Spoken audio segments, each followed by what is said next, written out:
Hello, everybody. Welcome to the Positive Pessimist Podcast. I'm your host, Tim Gaither. It's Wrestling Wednesday. My guest today is Jon Morrison. Jon Morrison is an Oklahoma State All-American, coached by the legendary John Smith. He also runs his own kids club in Washington, D.C. called the Capital City Wrestling Club. He is also the head coach at the RTC in Maryland. If you like these shows, make sure you subscribe to the channel and comment positively. And yeah, that's about it. So let's bring in Jon. Hey, buddy. Tim, how you doing? I'm good. Can you hear me all right? Yeah, I can hear you great. So, how are you liking Washington, D.C.? I like it, man. It's it's an interesting area. A lot of I'm from Chicago, so I kind of am used to the city. I mean, it was a little bit change of pace, obviously going to Stillwater for college, but it's been nice being back in a big city, where a lot of good food, a lot of stuff to do. Obviously it's been I moved here about 18 months ago, so not long after I got here, COVID hit and stuff, and so it's been kind of unique, I guess. I hadn't really gotten to experience as much as I'd like to with all the different things available and stuff, but it seems like things are starting to open back up, and I don't know, the whole thing's been crazy, especially, I guess if there's one downside to living here is you get the full political experience, right? Yeah. Which, we don't need to get into all that, but it's definitely been an experience, that's for sure. Yeah, I bet. So did you grow up were you born and raised in Illinois? Yeah, I was born and raised in Chicago. I lived there until senior year of high school, and then I went to Oklahoma State, graduated in 2014, and then stayed there for 2 years through the 2016 Olympic trials and trained there, and then I coached their kids club, Cowboy Wrestling Club, and I did that with Tyler Caldwell. I'm not sure if you're familiar with him. You're a Kansas guy, right? Yeah, I know Tyler Caldwell is. We don't have a ton of guys who did well in Division I in Kansas, so I know pretty much all of them. Yeah, he's the man. I'll tell you what. And he's so we coached the kids club together, and then he so not to get too sidetracked, but he joined the college staff after I left, I think. So maybe in 2017, and they named him recruiting coordinator, and he was an unbelievable wrestler, but I think he's like honestly the most unsung all-star in college coaching. I mean, they brought in they're probably going to bring in 3 number 1 recruiting classes in a row. Yeah, well, really, wow. So I mean, he just he's a hustler, and he's very very charismatic guy. I mean, I've never met anybody who doesn't like Tyler. So. He's a huge part of their success, and obviously Chris Perry, and it's not hard to recruit when you have John Smith to sell either. Yeah. But, so, yeah, I was there until 2016 and coached the kids club with Tyler, and then went to Michigan for a little bit and competed and trained there, and then, decided I'm like really the definition of a tweener for the Olympic weights, Yeah. 134 is perfect for me, but 125 is just too much of a cut, and 143, some of these guys like, Jordan Oliver and Zane Rutherford, they're just big, and, frankly, I don't know, this is kind of a funny story. I may still be competing if I wasn't in the same college room as Jordan Oliver for 5 years, but, we wrestled almost every day, and it's a hard thing to admit. I just can't beat this guy. Oh, yeah. But he's that good, and I think if he's on, I don't see anybody beating him to make the Olympic team, but he's got to go out and earn it, right? But it'll be interesting, man. I mean, all those weight classes at the trials are going to be amazing. With only 6 weight classes, the talent is just so bunched. Yeah. Yeah, they're so stacked at every weight, and it sucks for guys like you and John Reeder, and you could go down the list. There's a whole bunch of guys that they took away their weight class, and at that level, you can't give up weight and strength to, it's not like high school where you could bump up and still kill everyone. How did you do in high school there in Illinois? Because that's a pretty. Actually, I want to ask you how old you were when you started wrestling first, and then how you did in high school. So I started when I was 8 years old. I was in second grade. My dad we used to always watch like WWE and WWF. That was like our thing, every Monday Night Raw, and I forget the other one, maybe Thursday night, but we watched that like every week, and that was about the extent of what I knew about wrestling, and one of his good friends, a guy named Ray Briscoe, was my first coach with a club called Calumet City Wolverines on the south side of Chicago, and I remember the first day showing up and not seeing like the ring or the boots and stuff, and I'm like, what the hell is this? Yeah. My dad's like, just give it a try, and I actually I took to it pretty good, and I just really enjoyed it, man. I think as I've gotten older now, though, I think I kind of am able to recognize like what when you're young, you just know, hey, I like this or I don't like this. But as I get older now, I think it's any sport. Like I know it's kind of goofy for a college wrestling coach, but I love watching tennis. Oh, it's yeah. probably my second favorite sport now. Anything with that one-on-one aspect where, I just think it takes a different kind of mental toughness that you don't see in team sports, and it's like, it's so personal, right? Especially something like wrestling or boxing or MMA where it's literally a fight, and it's like, it's your, I don't know, maybe this is not the right way to look at it, but it's like my manlyhood and pride versus yours, Yeah. So it definitely, when you lose, it stings more, but I think the victories are definitely sweeter too, right? Because hey, I earned this. There's nobody else that gets the credit. I did it, and that always appealed to me, even when I was a little kid, and even more so now, I think. It's funny you bring up tennis because there's a lot of mental aspects of tennis that are kind of similar to wrestling too. Like I've seen tennis matches. Like I don't watch it all the time, but I enjoy watching tennis too, and especially the super high level guys. And I remember one. I'll never forget. I was a kid and Jimmy Connors was playing this guy, and he was like as down as you could possibly be, and he hit this beautiful shot, and then he got fired up. And he was like 2 sets down and getting beat like 4 or 5 to 1 in the third set. And he got so fired up and it like turned a mental switch. And then he ended up beating that guy in 5 sets. And so I get it what you're talking about with tennis. And you're not the first wrestler that's said that to me. It's funny that you brought up that match too. So I actually just a few weeks ago, I like those old the ESPN 30 for 30s. I don't know if you watched many of those. Yeah. And they made one about Jimmy Connors and his like. So he was like the man in the 70s and 80s, I guess. And then by like the early 90s, he was kind of on the back end of his career, and I don't think he was even in like the top 100 in the world. And I think the match you might be talking about is like the 1990 or 91 U.S. Open. Yeah. And he was like about to lose, right? And he was down on his last point. And then he rallied and the place went crazy. And yes, I know exactly what you're talking about. I mean, he made it all the way to the semifinals, and he was the guy who was playing. I don't know why I remember this, but his name was Michael Pernfors, and that's the guy he ended up beating. And then he went on a run and made it all the way to the semis, and he was on the back end of his career, like he was in his mid to late 30s. You got a good memory, man. Yeah, for stuff that doesn't matter, I have a great memory. How did you do in high school in Illinois? So I had a good career. I think I finished my final record was about maybe 180 and 11. So I was real small. My freshman year, I weighed like 94 pounds, and the lowest weight class was 103. So I think I lost 9 times as a freshman, and I just qualified for state that year. And then my last 3 years, I only lost 2 times total. Unfortunately, both of them were in the state finals. But Illinois is really tough, so my sophomore year, I made the state finals and lost an overtime match to BJ Futrell. I don't know if you remember him. He was a couple-time All-American at Illinois. Yeah.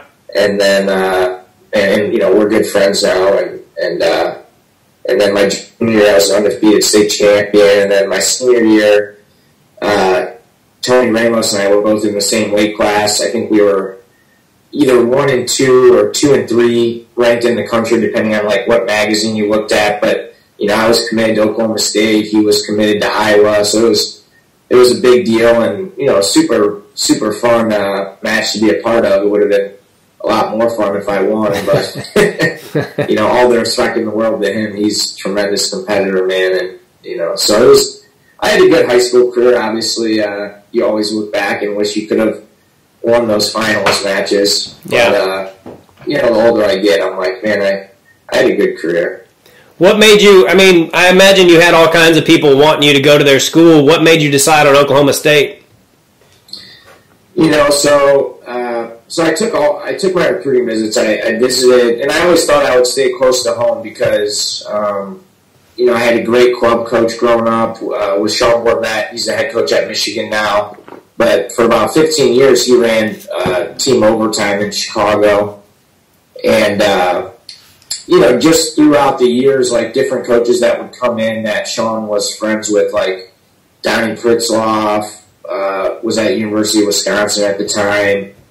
Joe McFarland was at University of Michigan, Drew Periano at Northwestern, and then, Heffernan and a guy named Carl Perry at Illinois. And I always kind of thought I would go to one of those schools. They were all within 3 or 4 hours of Chicago, so I was close to my family. And, I had one more visit to take, and honestly, Oklahoma State came into the picture kind of late. Like, they didn't really... So the rules, they've adjusted it now where colleges... And I think it's good because it eliminates, frankly, a lot of cheating. But they allow the colleges to contact kids a year earlier. When I was in high school, they weren't allowed to have official contact with you until, like, July 1st going into your senior year. Okay. So between your junior and senior year, and just like I said, from, different camps and clinics and stuff, I had relationships with those other coaches. They weren't cheating, so I don't want to make it sound like that. But, I did have prior relationships with those guys. And then Oklahoma State came in late, like maybe right after July 1st, going into my senior year. And they're like, hey, why don't you, it was Eric Guerrero at the time he recruited me. And he's like, why don't you come out and take a visit, at least check it out. And, I had grown up watching the John Smith How Low Can You Go tapes. Yeah. So he was like my hero, right? I never thought I would have the opportunity to go out there. But, I went out there and took a visit, and I just kind of fell in love with it, man. Just, how important wrestling is to everybody there. I think that really appealed to me.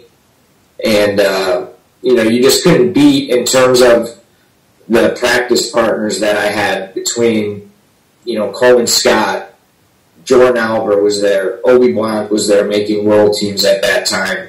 Eric Guerrero was still wrestling, multiple times a week. So I went out there, and like I said, I just loved it, man. And, my dad wasn't too happy, honestly. It's kind of crazy. Like, my dad's my biggest fan, probably my best friend. I'd never miss one of my matches, and I think he took it kind of hard that I was going to be 12 hours away, and he didn't know how many duels he'd get to, so for like no BS, for like 2 weeks he didn't talk to me really. Yeah. He's like, oh, what, and now, he thinks it's the best decision I ever could have made, and I wouldn't trade it for the world, man. Just, obviously you always wish I could have done a little better, win a national championship. It didn't happen for me, but just the relationships you make with people and kind of the doors it's opened for me, especially with staying in wrestling and staying in coaching. I mean, it was definitely the right move for me. So could you compete right away in Oklahoma State, or was there a bit of a learning curve? Did you take some lumps, or how'd that go?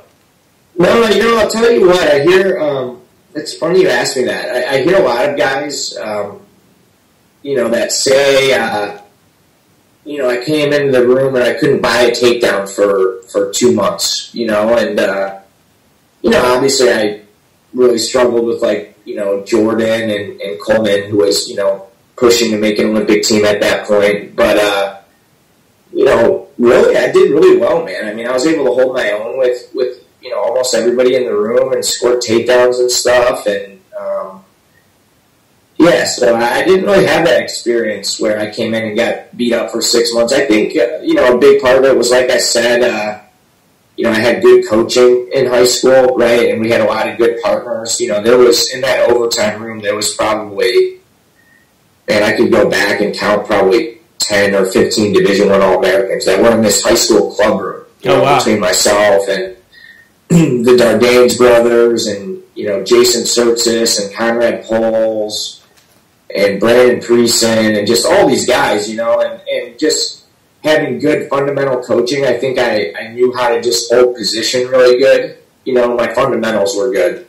And I think that helped me a lot, but it's interesting, man. It's like I said, it's funny you ask me that question because it's almost like sometimes there's no rhyme or reason to that. I mean, I'll give you an example. One of my best friends was Alex Derringer in college. He was a few years younger than me. He came in and, he was a 2-time Fargo champ, like #1 recruit, all that. He came in and this guy could not buy a takedown. Oh, really? The whole first semester, and we're like, this is the guy that's our #1 recruit, and then he went home for Christmas break, and then all of a sudden he came back, and it was like the light switch went off or something, and he was just manhandling guys. I mean, good guys that he couldn't take down for like the whole first semester, and then all of a sudden he's wrestling Jamal Parks in practice, who's ranked like maybe first or second in the country, and he's just like throwing him around, like grabbing his wrist, and then, I'm not kidding, I saw this, and Jamal was a freak athletically too, super strong. Alex grabbed his wrist, kind of like pulled him down, and then grabbed him by the front of the ankle. You get what I'm saying? Yeah. And swung him down and threw him on his back, and we all kind of looked at each other like, man, what do we have on our hands with this guy? Yeah. And then sure enough, we had something pretty good on our hands. I mean, he people don't understand like how dominant he was. I mean, he didn't lose his last 3 years, and then his freshman year, he really was this close to winning it. They changed the rules after that. He had a hell of a match with Derek St. John where they went to double overtime. But if I'm remembering the details correctly, Alex planted him on his hip, and now there's no reaction time. So if you put somebody on their hip, it's, I think, automatic 2. But back then they gave you like a little bit of reaction time, and St. John had really good hips, and he was able to hip heist and get out, and ended up winning the match in double overtime. And Alex came back and pinned 2 guys for third. But he was right there to be a 4-time NCAA champ, man. I mean, he was incredible. Yeah, he was. He would do that thing where it was sort of a pancake or something, but it's something I used to do in kids all the time. But he was doing it to D1. Outside carry. Yeah, he was doing it to D1 guys. He was a lefty, and he would get that inside control, and he would just swing, man. He's cock strong. Yeah, he looks it. Unbelievably strong. Did you ever ask him, since you guys are such good friends, did you ask him what clicked for him over that Christmas break? I never have.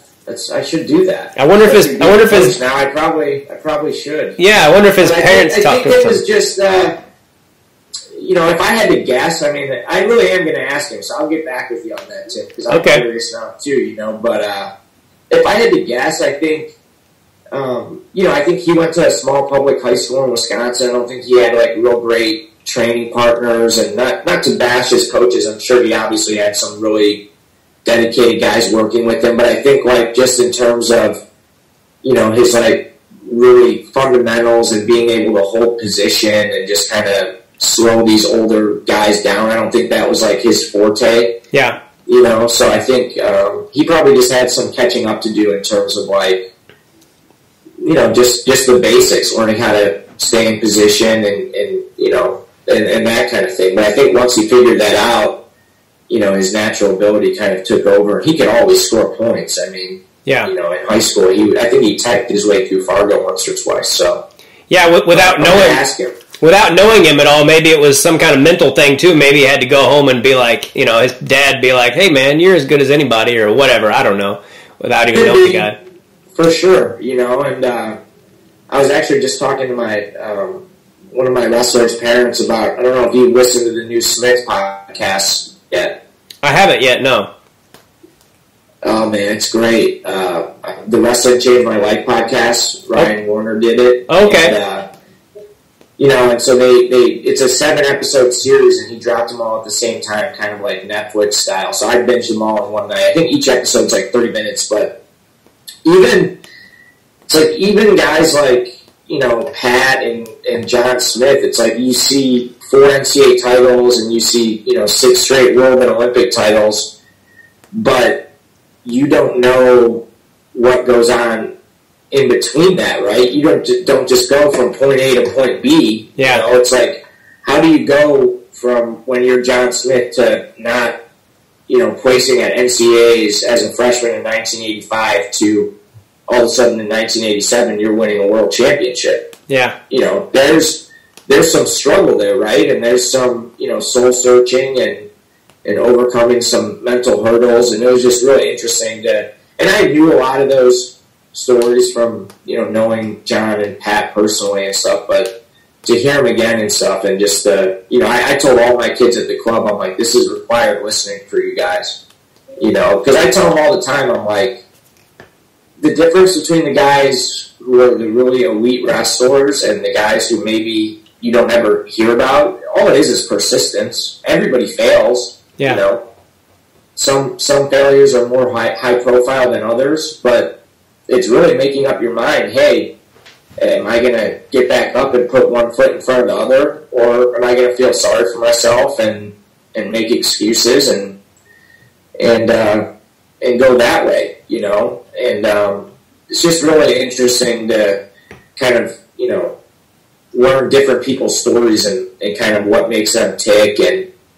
And I'm a firm believer in that, like running my club now here in D.C. I run a club called Capital Wrestling Club, and I have parents ask me, why wrestling? What separates it from other sports? Why is it good for my kid? And what I always come back to, what it's given me in my life, is just that ability to overcome adversity. Like you're going to have failure, and you're going to have, the longer you go in this sport, you're probably going to have some really soul-crushing failures. Like I remember when I didn't win NCAAs at my senior year, I didn't want to get out of bed for a month. It was that personal to me, but eventually you're like, hey, am I going to feel sorry for myself, or am I going to do what I've done my whole life and put one foot in front of the other and try to get the next best thing, which was make a world team, and that's what I did. And I didn't end up making a world team, but I at least tried, and I feel good about that, Yeah. And so I think that's the big thing that, and not to get cliche or anything, but I really believe that, man, that no other sport in the world can teach you, the perseverance and overcoming adversity, and just, stick, is that a word, stick-to-itness, that wrestling gives you, right? And maybe to a lesser extent, like we talked about, those other one-on-one sports, tennis and boxing and MMA too, those kind of things. But it's just so personal, right, where there is nobody to hide behind. Yeah. So I think it's... Well, and I think even boxers, well, I don't know about boxers, I've never really talked to one, but even MMA guys are like, the training for this isn't near as hard as it was when I was wrestling or whatever. So I would agree with that. You were a 125-pounder. Was that a tough cut for you? Oh. Because you looked big. Whenever I would watch Oklahoma State duels, I was like, man, I bet that guy has a hard time making 125. Yeah, that was brutal, man. I mean, if I had to do it over again, I would probably, just knowing what I know now, I would have went 133 right away, but it helped our team, and I couldn't beat Jordan Aller, so I did. If I wanted to make the lineup, I didn't have much of a choice those first 2 years, and it gave us the best chance to win an NCAA team title. And when you go to Oklahoma State, that's kind of what it's about, that's why I went there, right? Yeah. I mean, we had the number 1 recruiting class in the country with myself and, Chris Perry, and then Caldwell transferred in, and and Blake Rochelle and some of these other guys. But, that's what it was about to us. Obviously, you want to reach your individual goals, but it was what gave the team the best chance, and for us, that was me at 125. But it was brutal, man, and, it really stunted my development to, like, being older now and being a coach and knowing what I do know now. It's so hard. There's some guys who can do it, I just don't think I was mature enough at that point in my career, but it's so hard to focus on losing weight and improving in wrestling. It was like my focus when I was coming into practice every day was, okay, I got to lose 6 pounds. My focus wasn't, okay, I got to get better at clearing leg ride. I got to get better at finishing my high crotch, So it was almost like a year or two where I kind of like lost that time in development, and again, a lot of that was my fault, but I don't think there's many, 19 or 20-year-olds who are that put together mentally where they could do both, and certainly not in high school. That's why I tell our kids, you're crazy if you cut weight in high school. It makes no sense. It sucks the life, sucks the joy out of the sport, number one. Number two, it's very, very hard to get better at wrestling and focus on cutting weight at the same time. And it's not healthy for you either. Yeah. You know what I mean? So I'm a huge believer in that, with our kids, youth kids and high school kids, do not cut weight. There's a difference between, dieting and eating healthy and cutting out Mountain Dew and Papa John's pizza, and cutting weight, right? I'm all for, eating healthy, right? Drinking a gallon of water a day, making sure you're getting your fruits and vegetables in, lean protein, but you got to be eating, and you shouldn't be, putting plastics on and losing weight. It makes no sense, know, and I see it. The kids who listen and they focus on getting better at wrestling and they don't worry about who's at what weight or trying to run from this guy because he's a senior and he's ranked high and he's got this name or whatever. Worry about yourself. Yeah. Don't worry about who else is at your weight class. Worry about making the best Tim Gaither, and the rest will take care of itself, right? Yeah. And, a lot of the parents and kids buy in, and I've seen the success with that philosophy, and then I've seen some kids who don't, and they insist on trying to be the biggest guy at the weight class and pulling themselves down, and by the end of the year, they want to quit wrestling. Yeah. It's so hard, especially with high school. These kids are wrestling 50 matches and they're making weight 30 times. It's difficult, man. Yeah. Yeah, my sophomore year, I didn't wrestle a match because the guy that ended up winning state that year was somebody that I've told this story. It seems like I tell it all the time now, and I don't I don't want to sound like I'm making excuses, but my coach wouldn't let me just go up to 140 because I said I was going to wrestle 135. So he made me do it, and I literally, John, I didn't eat anything for 5 days. 4 bowls of cereal and 5 glasses of water, literally. And went to practice every day. Yeah, and ended up just quitting the day before a duel because I couldn't make it, and I was so just like I don't even want to do this anymore. And my high school career ended up pretty good, but it could have been better, and who knows what would have if I would have just concentrated on. But it wasn't really my choice either. Like my coach literally wouldn't let me. He's like, "No, you said you're going 135, and that's what you're going to do." And that's a shame because and that's the other thing. It's like these kids, they're growing. You know what I mean? They're 15, 16 years old. They're maturing physically. It's like they're not going to weigh at, the season is 5 months long or whatever it is. You're not going to weigh the same in February as you did in October. You know, most 16-year-olds are not going to weigh the same. They're growing. Yeah. When I was in 8th grade. I never thought that was fair to try to lock a kid in. And I never dictate to a kid where they need to go. If we have 2 guys who want to wrestle the same weight class, that's what's beautiful about wrestling. You have a wrestle off. Yeah. Whoever wins, they get the spot. The other guy goes another weight class. Yeah. Yeah. There's, we all have those things that we look back on and we're like, man, I should have just talked to him or explained to him or whatever. But you're 15, and I wrestled 135 in 8th grade, so I didn't have any business trying to make that 2 years later. Oh.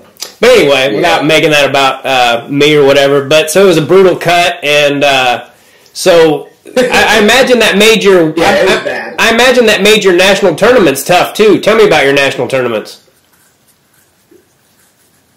So they were tough. My freshman year, I actually had a really great season, and I was really rounding into form kind of at the end of the year. And I always had battles with a guy named Jared Patterson from OU, who was I don't remember, but he was definitely an All-American, maybe a couple times. And I remember the last duel of the year in Bedlam, I beat him pretty handily, and that was our last duel before Big 12s, and I was like, man, I feel great about where I'm at, and I think I was ranked maybe 4th or 5th in the country at the time, maybe 4th, I think. And then I'll never forget this. We had I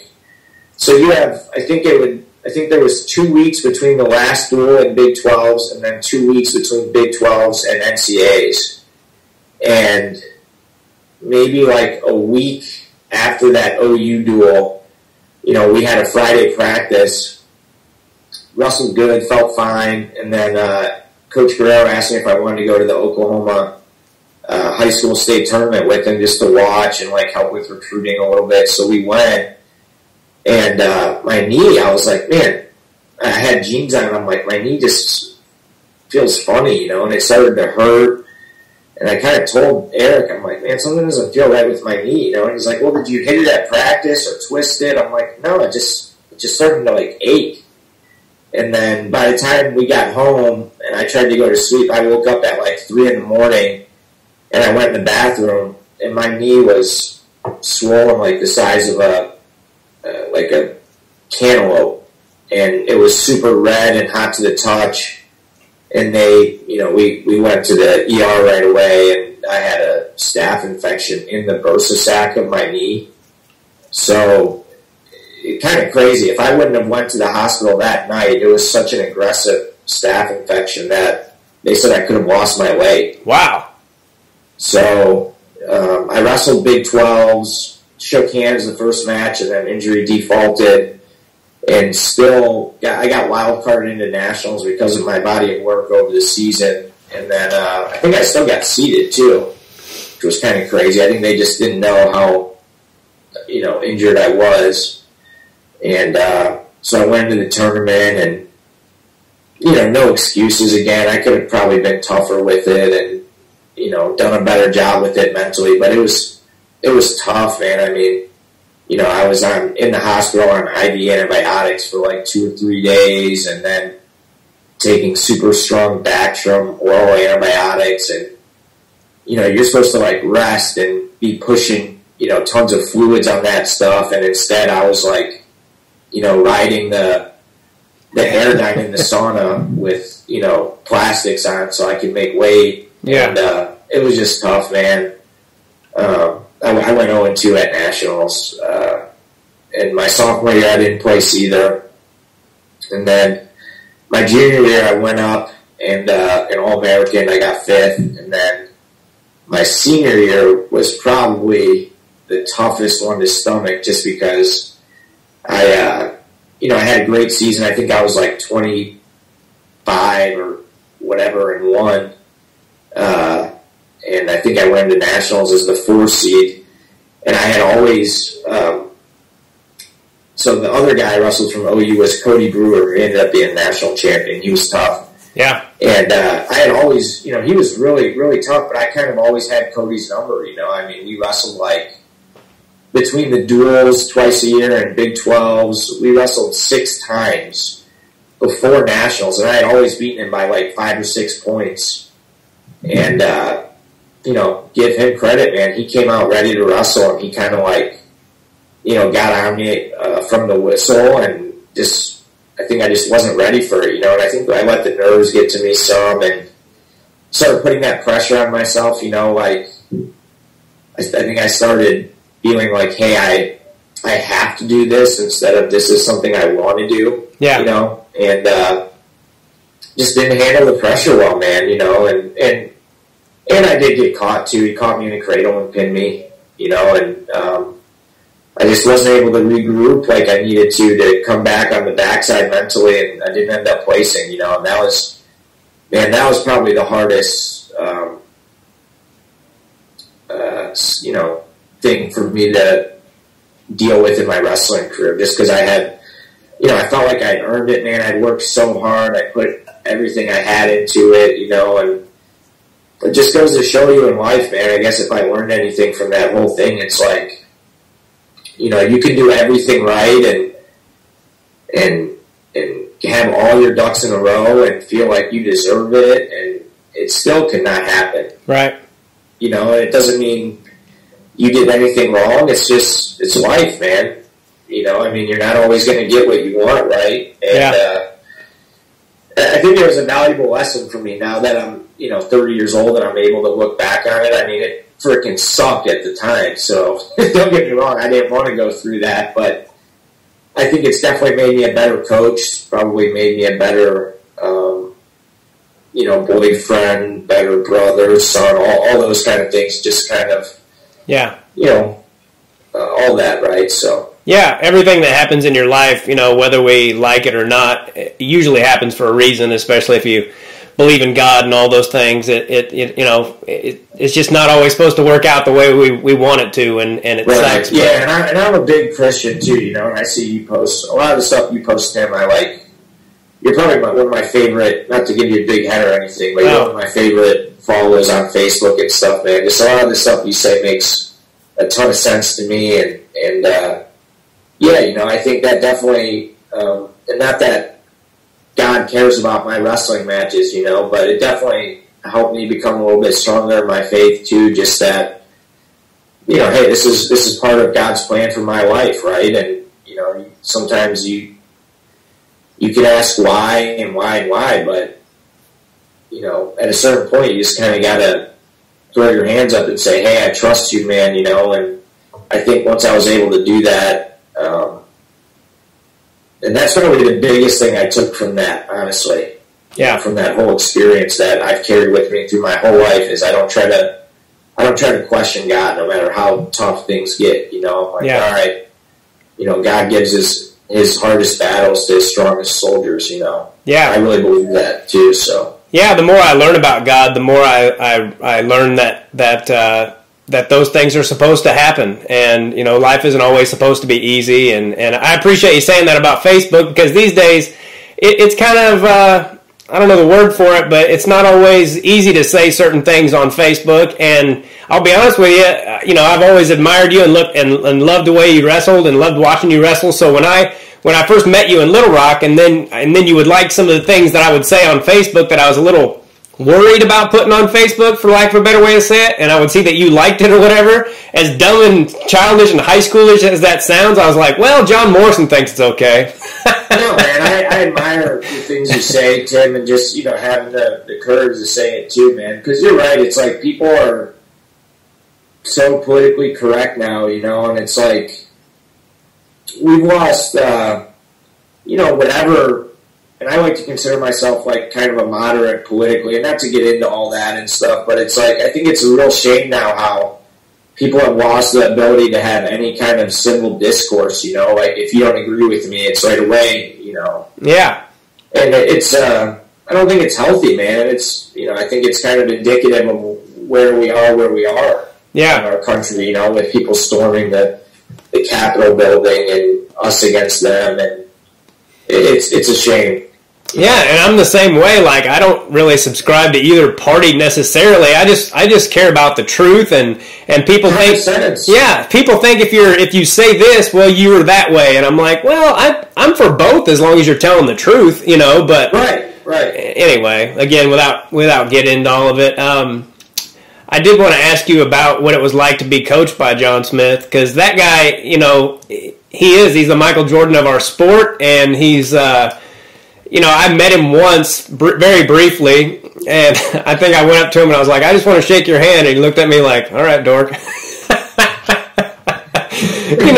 I was just so, starstruck, it was kind of funny. My brother had a little conversation with him, and he was super nice, and I'm like, I should just talk to him instead of acting like a little girl, like, hi. But I was nervous. Yeah. No, it was, so it was kind of funny when you texted me last night. You're like, have some good stories ready. I was trying to think. I'm like, man, I just come back to, man, overall, it was just such a great experience, and like, when you're 18 or 19 years old, you put this guy up on a pedestal, right? And you're like, because like you said, he is the Michael Jordan, so it was, at first, honestly, for the first year or two, it was probably just like so surreal. I remember I would be nervous around him, and like, I was always a kid that could, look people in the eye and didn't have any problem with that. And even though he was my coach, I would be like, yeah, I'd be really nervous and just always, wondering what he was thinking.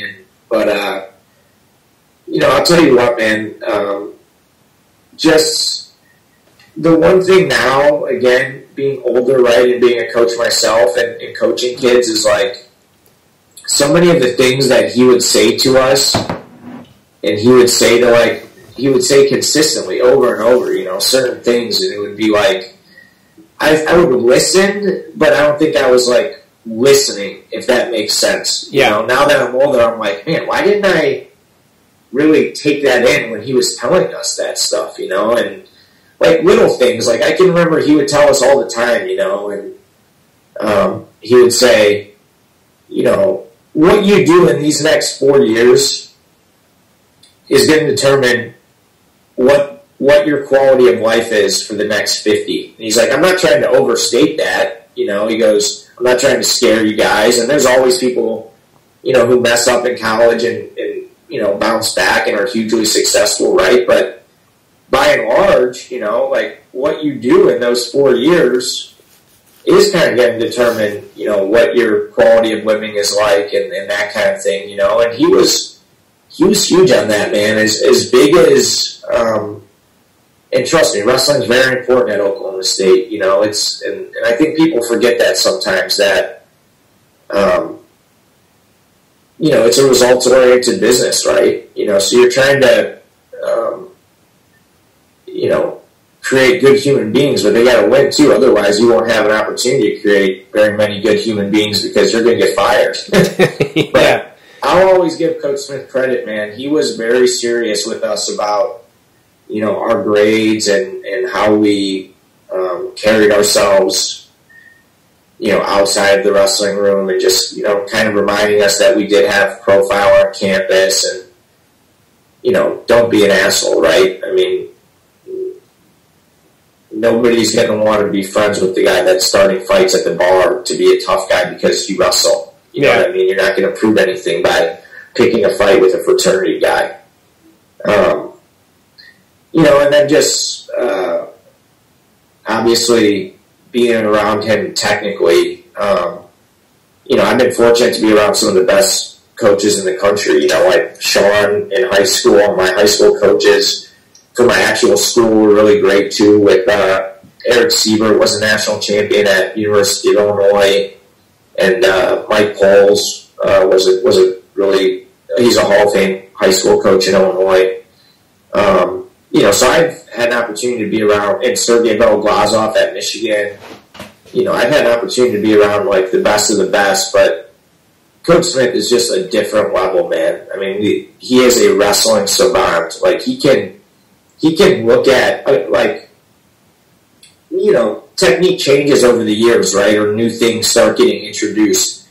And what kind of stuck out to me was he could watch something innovative that Ben Askren at University of Missouri was doing, and then, more of their team started to pick up this style and was doing some of these things like passing legs and claw ride, and he would watch it and he goes, maybe we'd struggle with it for like a dual meet or something, and then he'd go, okay, this is what we're going to do. And he would like literally make up this technique. Wow. I mean, that's how next level he was. I mean, everybody else, I really believe that, man. And Cale Sanderson too, you could see it with the way Penn State wrestles, but it's not a coincidence that those two teams are winning almost every year, especially Penn State now. But I think you'll see Oklahoma State win a few with these recruiting classes, but they're just unbelievable in the room technically, just developing guys, you know, addressing their weaknesses. You know, it was special to be around, man. You know, and just personally, the things he's done for me in my personal life, you know, like things I don't even know until after the fact because he doesn't ask for any thanks or anything. Like I'll hear from people years later, like, oh yeah, you know, we gave you that interview because Coach Smith said that you would be a great hire or stuff like that, you know, and it's like, he's just to get to know him on a human level like that instead of the guy that you just see on the how low can you go tapes. It was pretty special. I've heard he's pretty funny too. Is he pretty funny? Oh, he's super funny, man. I mean, one of my favorite things is to watch him in the corner of a wrestling match and him just being like,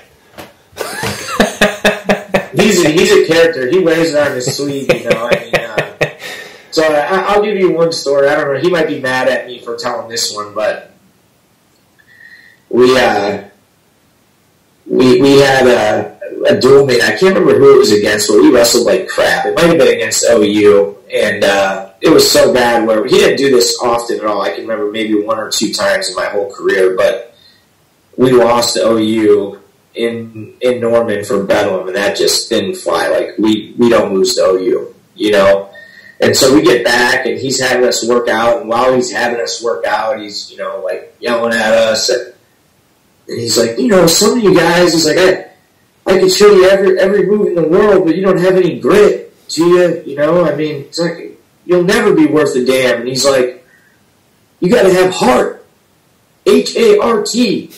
And the whole team's just like, what? And he's like, H-A-R-T, heart. And then everyone starts laughing, and he's like, what the hell are you guys, you know, he's pissed then, right? But he was so worked up that I don't think spelling was ever Coach Smith's strong suit. And then once he realized what he did, he's like, all right, you ding-dongs, get running, you know.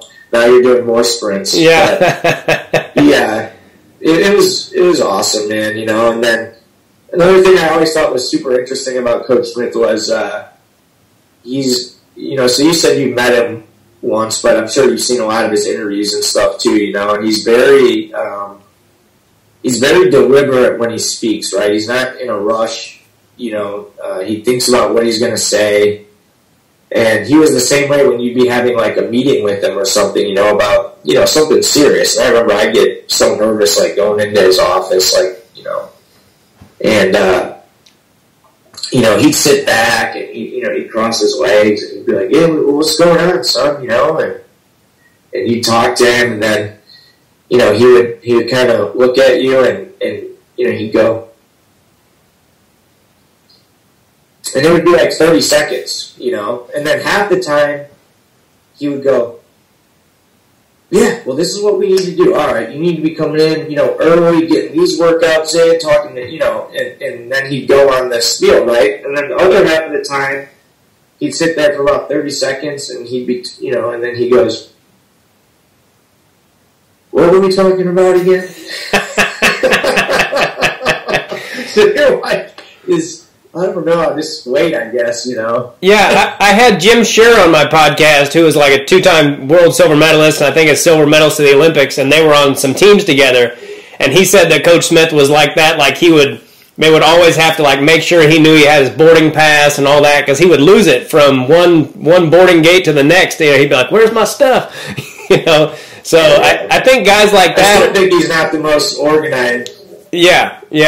Yeah, you know, they're like wrestling savants, man. Chris Berry's like that too. You know, Chris was my roommate for 3 years in college, and we used to mess with Chris that, you know, I don't know if this is appropriate, but I'm like, Chris, you'd lose your pecker if it wasn't attached, probably, you know. But you ask the guy anything about wrestling, and he can, you know, he's an encyclopedia, right? And Coach was the same way, you know, and you know, luckily he has Brandy Esposito now. Zach's wife is like the secretary for Oklahoma State Wrestling, and she's a superstar, man. So she keeps everybody in line and on task, you know. But yeah, I would like to get Chris Perry on here. You talk about a guy who, man, that guy was a clutch wrestler. Like he had some matches that you're just like, I think that one year he won NCAAs.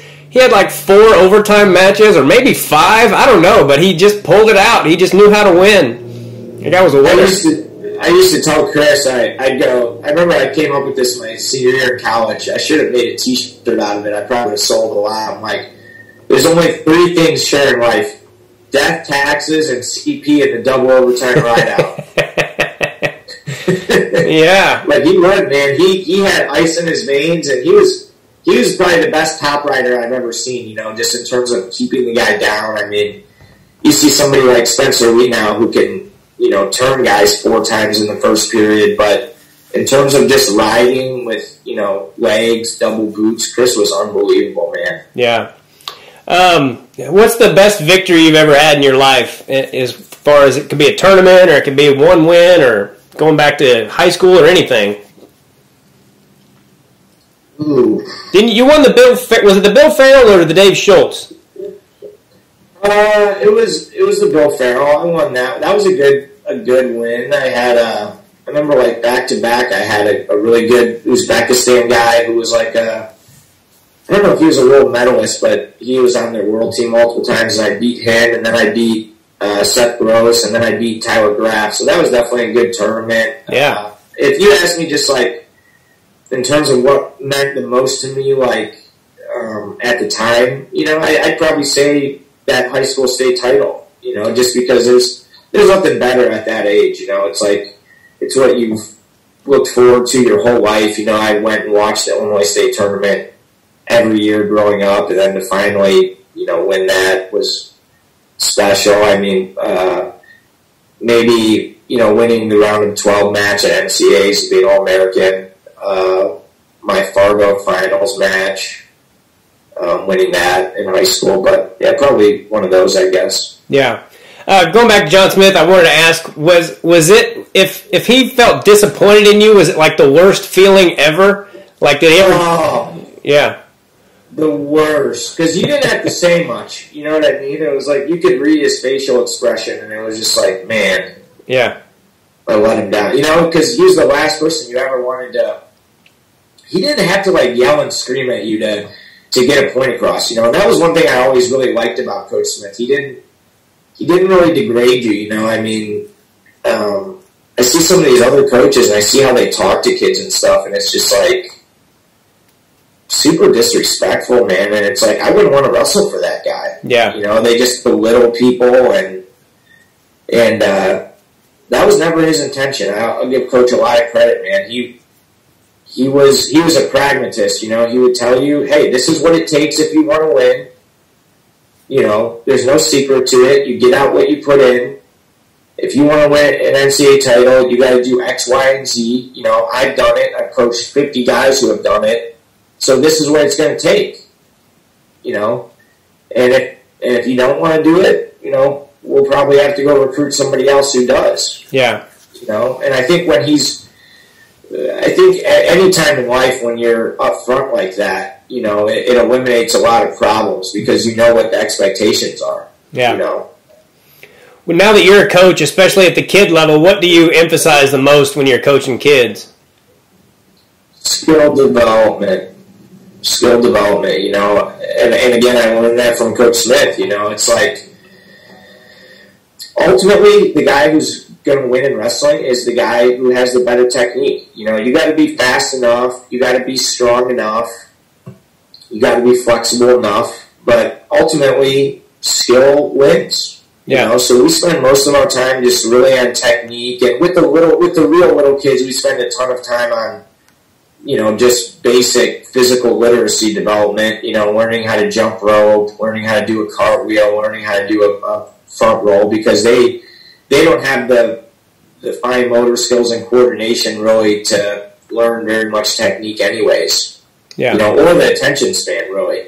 So to me at that age, wrestling has such poor retention, because you have all these coaches who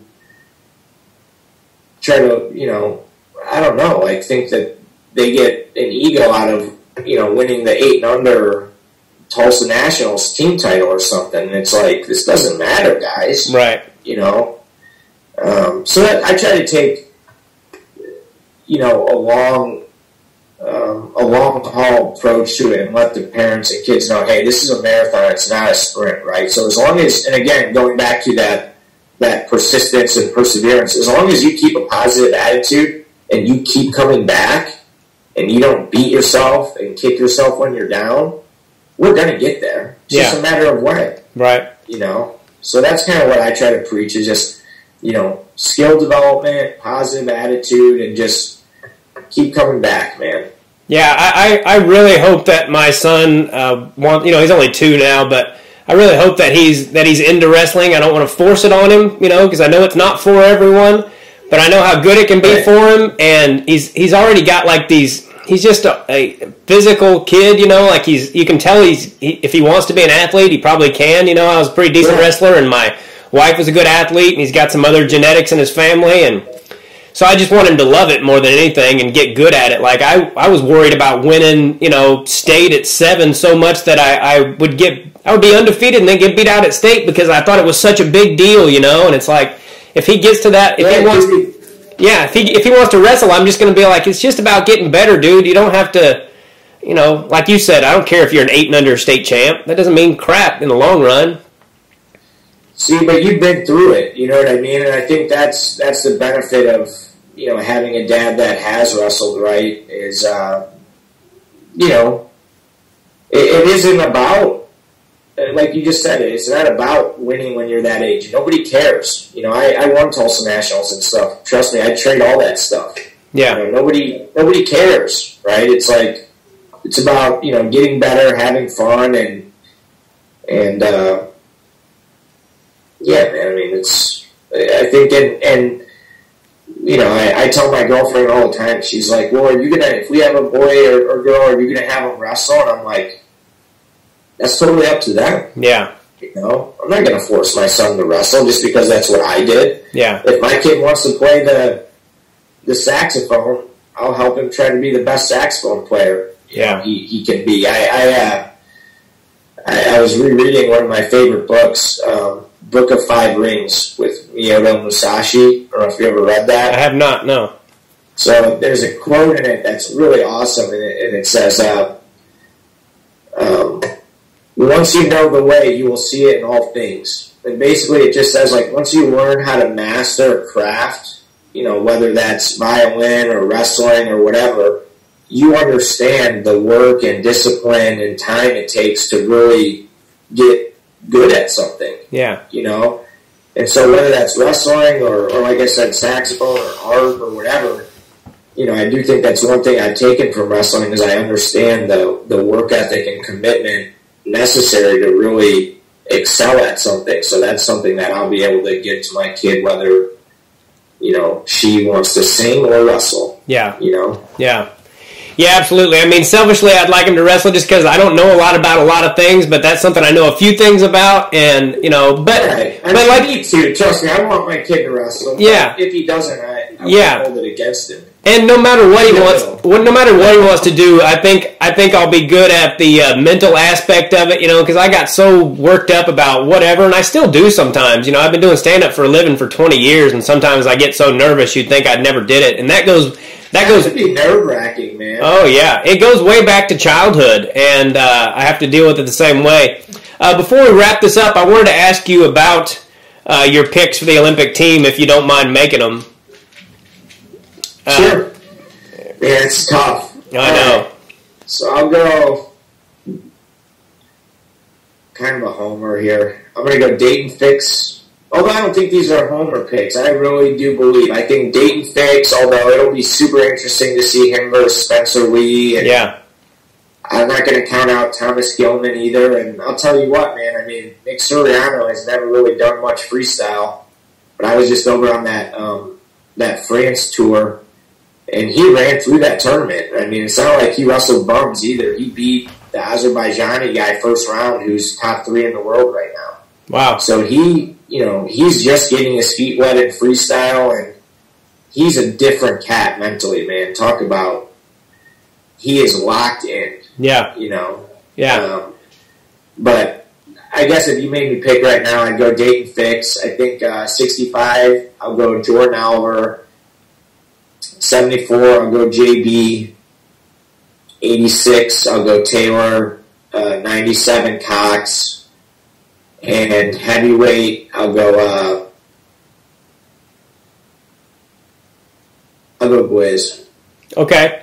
Yeah. I would like to see Gwiz do it too. That's a tough one. Yeah, it sure is. Gable Stevenson is a freaking monster. It drives me crazy that he's a freak. Yeah, it drives me crazy that everybody in college calls him Stevenson. I'm like, it's not Stevenson. So, funny story about him. So, like I said, I'm from Chicago.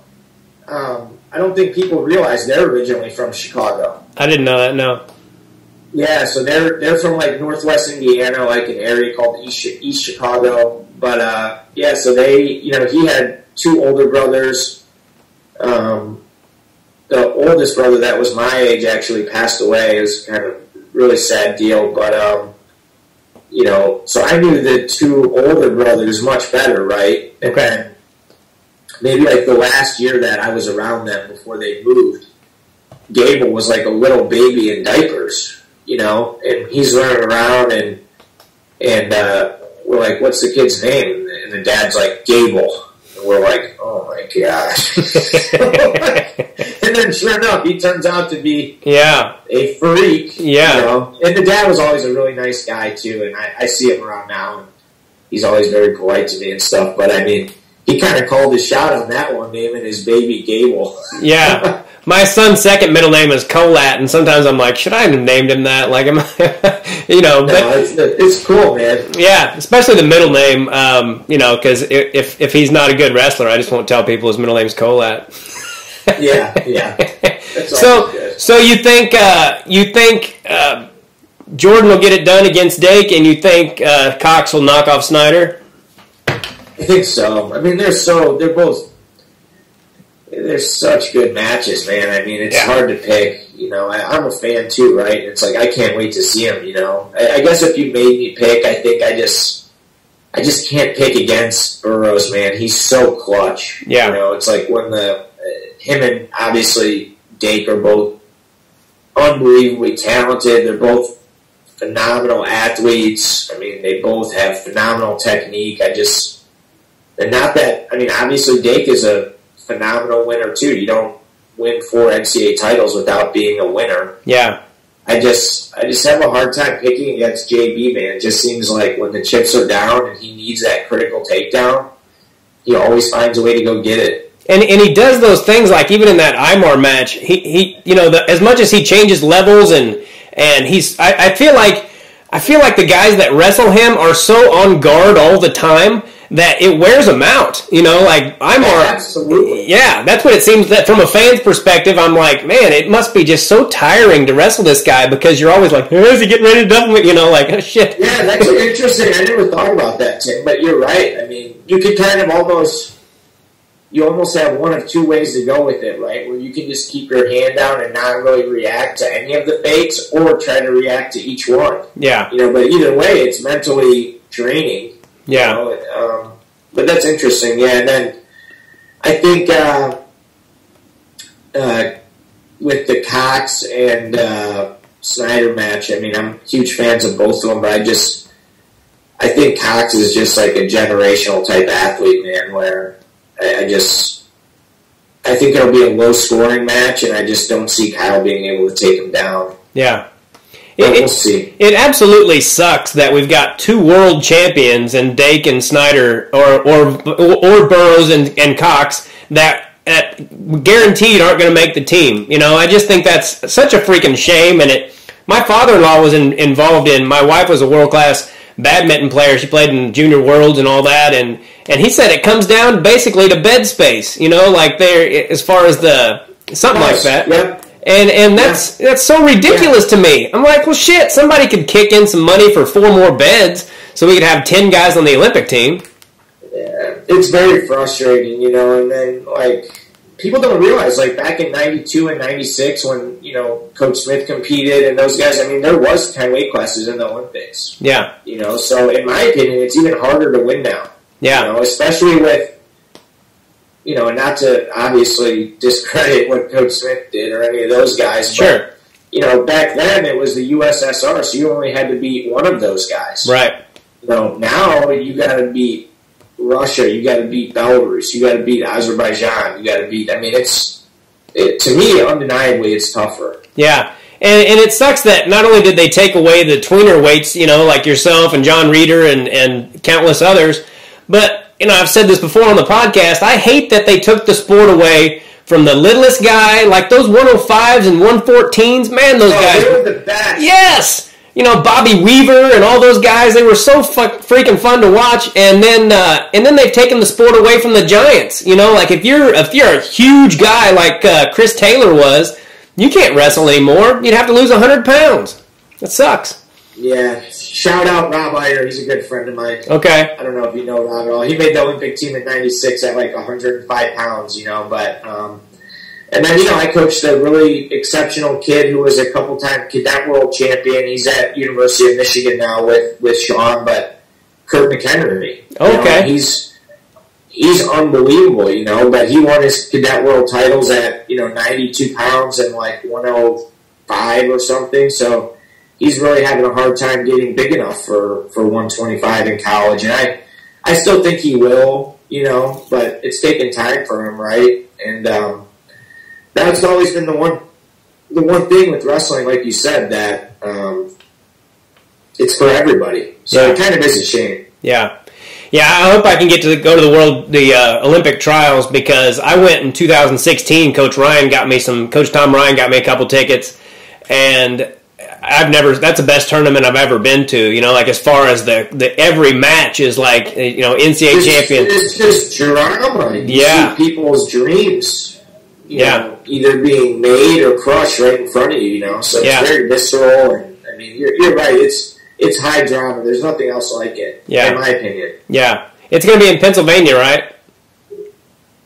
Well, so now they just announced that they're not going to be able to hold it in State College. So they're trying to figure out a new venue, and I heard it was going to get announced like yesterday or today, but I think I've seen some speculation that it'll be at that new arena in Coralville, right outside Iowa City. Okay. But we'll see. Okay. Well, maybe I'll see you there, buddy.